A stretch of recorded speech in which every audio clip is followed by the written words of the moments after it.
All of you must have been heard very interesting stories and songs from your grandparents. But have you ever wondered how they had originated? Most of the poems and stories were passed from one generation to the other. These poems or stories were not written but told from one generation to the another. These are called oral literature.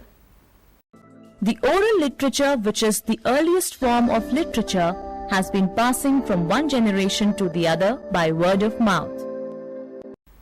Poems, songs and stories were composed and told to children, and thus they passed from one generation to another.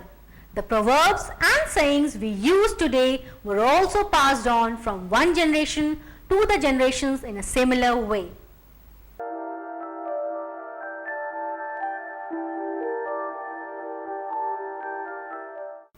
Now, let us have a look at how Vedas were composed. The Vedas were also initially composed and taught orally to the people. They were later written down after preserving them for over 3,000 years.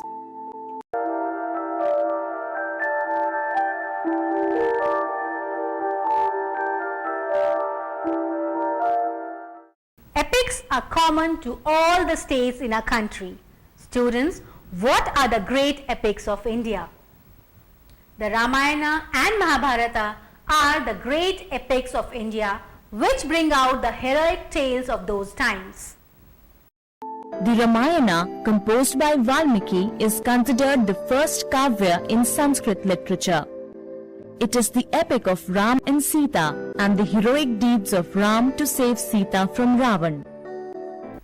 Although it was initially recited orally by the preachers, it was later edited and written down.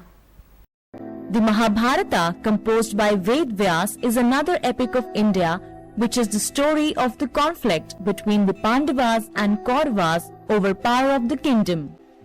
It ended in a great war that was won by the Pandavas with the help of Lord Krishna.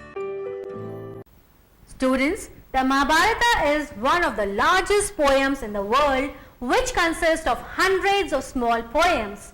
This was also recited initially by the wandering preachers and later written down.